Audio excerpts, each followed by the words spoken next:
Okay, here is the next video lecture, Introduction to Sociology. This is the last slide that you saw, culture.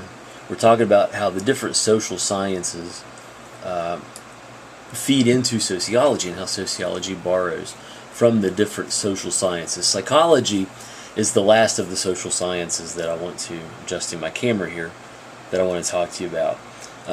Psychology is the scientific study of the thinking, behaviors, and feelings of individuals. So we're talking about basically looking at things that occur within the skin-bound organism. Now, psychology is important, but psychology does not focus on things outside of the individual as much. The sociology, just like psychology, is interested to some extent in personality, mental illness, intelligence, gender, motivation, sensation, perception, etc. So again, we do borrow from the methodology of psychology. Now, there was a great debate many years ago between Habermas and Gadamer. These were two German sociologists, and the argument they had is one that we still have today. The question is, can you completely step out of your own culture to objectively examine a different culture? Now, some of the videos that you'll be watching that I assign to you, you'll be watching different things about, cultural customs from different parts of the world, things that people do in different parts of the world, and you're probably going to look at this stuff and think, that's really strange, or maybe even be appalled at some of the things that other people do, or the way they believe. So it's hard to get out of your own way sometimes. It's hard to step out of our own culture to really objectively look at a different culture. So you've got this debate. Some people think that we can do that. Other people think that it's impossible to completely step out of our own culture. I like American sociologist Peter Berger's answer to this. He basically says the following, and you'll want to jot this in your notes too. He basically says, you can't really do that. You can't really get away from your own culture, but you can get close. And that's something that we strive for in sociology. And the way that we do that, the most effective way to objectively examine another culture, is to first of all become aware of our biases. And we all have biases, whether they're based on terms of race, ethnicity, age, gender, sexual orientation. Different high schools, we may be biased against different high schools for athletic reasons, rivalries, whatever. We have to become aware of what they are, and then we have to identify them, and then put them on hold or suspend them. And that's kind of what we need to do. Most importantly, Peter Berger says that we must suspend or put these biases on hold.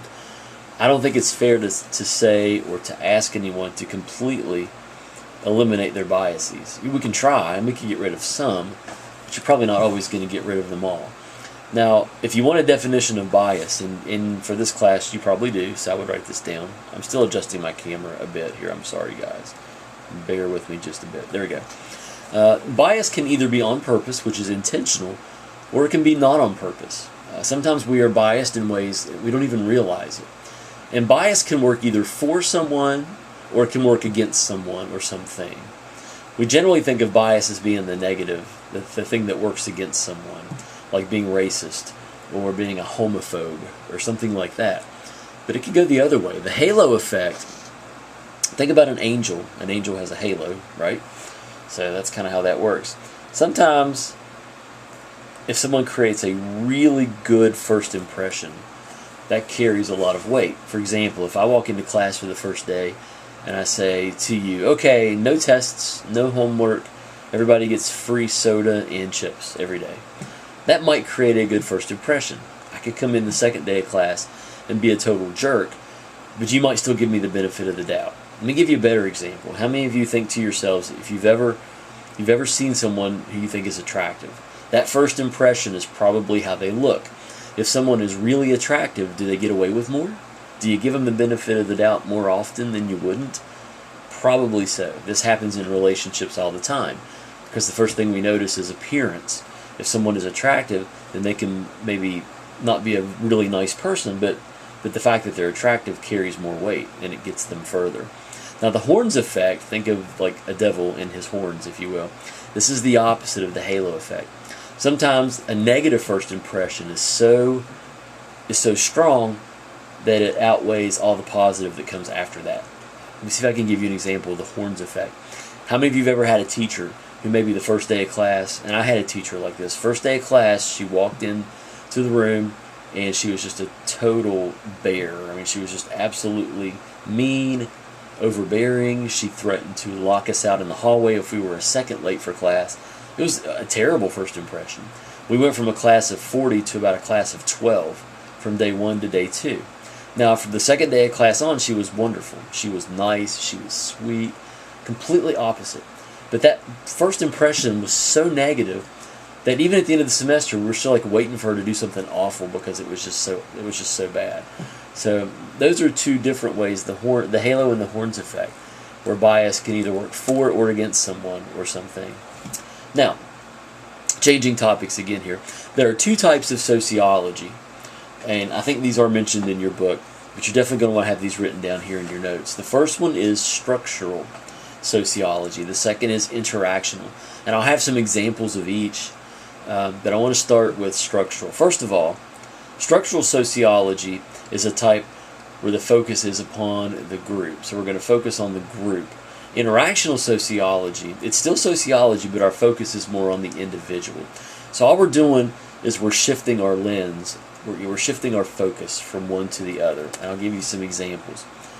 Let's start with structural sociology. This is where we focus on the group. Or if we really want to get technical, we won't use the word group, we'll use the term aggregate. You don't need to know that yet, but we'll talk more about that. So what I might do is come into your high school, and I would ask high school students at Nitro High School or whatever high school, how you feel about premarital sex. And I'm going to take a guess here, and I'm going to guess that high school students in this county or your school probably attitudes are probably going to favor more the idea that premarital sex is okay. So that would give me an idea of what the group thinks. And my group can be defined, or my aggregate can be defined as high school students at Nitro High School, or whatever high school. I could ask another question about illegal drug use. How many of you think that marijuana should be legal? Probably 75% of you are going to say, yeah, it should be legal. Politics. I could ask about sexual orientation. I could ask about, a myriad of controversial topics. So this gives me an idea of how a group feels. I could expand this out to high schools across the county or across the country. And what I'm going to find is that people aged 16 to 18 are going to be more in favor of premarital sex than people your parents' age group. If I ask people your parents or your grandparents' age, how do you feel about premarital sex? What do you think they're going to say? Do you think they're going to look at it as favorably, or do you think they're going to be more against it? Probably they're going to be more against illegal drug use and more against premarital sex. And then in sociology, now that we have that information, we want to figure out why. Why is it that young people are more liberal and more open-minded about these topics, and older people tend to be more conservative or closed-minded? And this is where sociology borrows from political science, borrows from religion, borrows from psychology, all these other places, all these other social sciences. Now, interactional sociology is where we focus on the individual. And it is appropriate at times in sociology to focus on the person. I could ask you individually, how do you feel about premarital sex? How do you feel about illegal drug use? How do you feel about gay people, etc.? And you will give me your single answer. Your single answer may or may not reflect your age group, though. But your attitude and your response to those questions, I bet you, is largely going to reflect the group that you hang around, whether it's your friends, your family members, people you go to church with, just the time that you're born into, the time in history that you're born into. All of these things are going to impact how you feel as a person. Now back to structural sociology just for a second, where the focus is on the group.